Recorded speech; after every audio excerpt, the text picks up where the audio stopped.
漫威是脑子进水了吗？在漫威世界存在着两个最强阵容，里面汇集了变种人和全世界战力最高的超英，它就是 X 战警和复仇者联盟。如果 X 战警和复联合并，漫威不是可以挣到更多的钱？是编剧的脑子瓦特了吗？还是和钱过不去？但是作为视钱如命的漫威，是什么让他放弃这个圈钱的大好机会？今天就让我来为大家看看。首先，在漫威 MCU 诞生之前，漫威可谓是贫困潦倒，最终无奈卖儿卖女，几乎把手中有高人气的角色版权都卖了出去。而其中 X 战警的版权卖给了福克斯，这也导致 X 战警和 MCU 一直处于两个不同的宇宙。虽然现在 X 战警的版权已经回归漫威，而且变种人在未来也一定会慢慢融入 MCU， 但是如果想要 X 战警和 MCU 的复联融合，这个大概是不可能发生的。第一，两个组织信仰不同。在我们看来，这两个团队都是属于超英团队，而且都是英雄，成员中的每一个人都拥有超乎常人的能力，而且都是正派角色。无论是在电影中还是在漫画里，两个组织的初衷都是不同的。复联刚开始建立的目的就是将地球上有实力的超级英雄聚集在一起，有地球上的，也有宇宙里的，目的就是扫除威胁地球的势力，维护地球的和平，还有宇宙各种邪恶势力的入侵，是地球的最强战力。而 X 战警不同，它建立的目的是想让地球上所有的变种人有一个属于自己的家。于是乎 ，X 战警的创始人 X 教授便在美国创建泽维尔天才儿童学校，学校的宗旨也是为那些受到世人排挤的变种人提供庇护所，教这些拥有 X 基因的年轻变种人如何控制自己的能力，并教他们怎么和世人和平共处。最终也创立了 X 战警。他们的敌人也是由万磁王创建的兄弟会，而万磁王的兄弟会梦想创立一个由变种人统治的世界，主张和人类对抗。这也就和 X 教授的 X 战警理念不同，这也说明了 X 战警和复仇者联盟两个组织根本没有共同的敌人，两个队伍即使融入到一起也没有共同的目标。第二，两个组织的工作内容也完全不同。复联只有遇到重大的危机，复仇者们才会聚集，去解决威胁到地球的问题，甚至是其他星球面对到危险时，复仇者们也会去别的星球支援。复仇者联盟更像是一群人的兼职，如果在地球上没有重大威胁的时候，复联成员们基本上都是有着自己的工作，每一个成员也都有着自己的工作。虽说复联也是有基地的存在，但是成员大多数并不会待在基地里，只有新成员加入复联后会在基地里接受训练，整个组织也可以说是来去自如，没有任何的约束。不管是美队还是钢铁侠，也只是名义上的统领，实际上手里并没有太大的权力。与复仇者联盟相比， X 战警的格局就比较小了。 X 战警的工作内容则和复仇者联盟完全不同，他们更多的时间都是在处理变种人的相关问题，其中包括不断的吸收地球上的新变种人，教导年轻的变种人学习控制能力，而他们的敌人大多数也是面对的变种人。可以说 X 战警更像是地方性的组织， X 战警的管理是比较严格的，更像是变种人的大学，每个人都要生活在 X 学院里，接受校园化的管理，只有成年的变种人才可以加入 X 战警并外出执行任务。 X 教授既是他们的老师，同时也是变种人的领袖，所有的变种人都要听从 X 教授的指挥。第三，两个组织所包含和吸纳的人员不同。从表面上看，复联还有 X 战警的成员都是超级英雄，但是双方对加入人员的要求确实完全不同。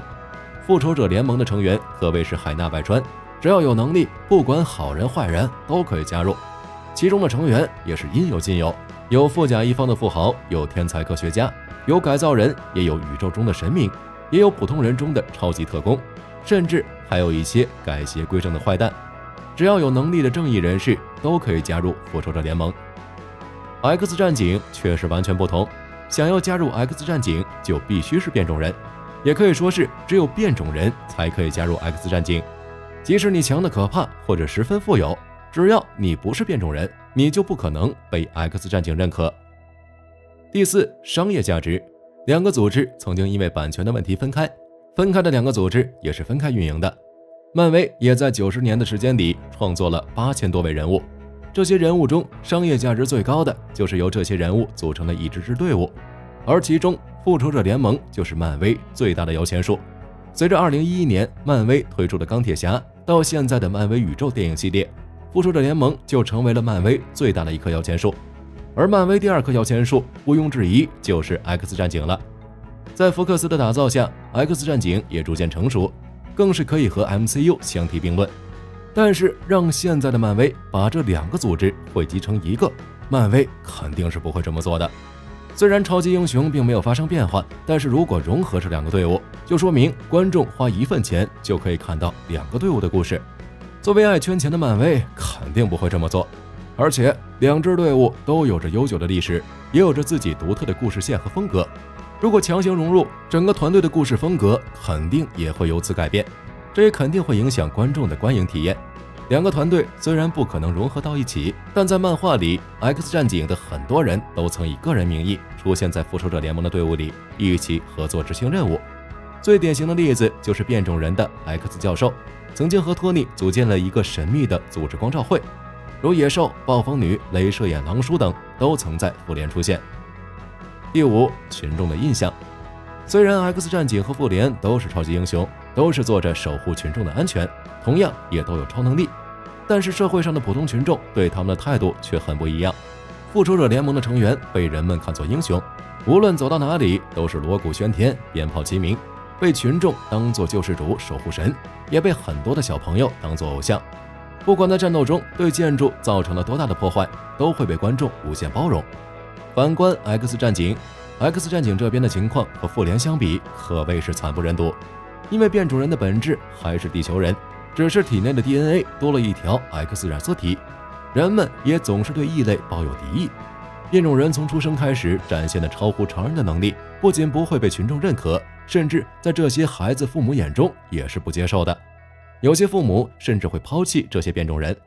不管变种人做了多少事情，人们在内心深处是恐惧这类人的，毕竟他们和普通人不一样。社会对 X 战警也是极其严厉的，相比与对复联的宽容，这真的就好比亲生儿子和领养的儿子。只要 X 战警有一丢丢的地方做得不尽人意，他们就会被大众攻击，被大众抵制，质疑他们的真心。社会的舆论也总会朝着不好的地方发展。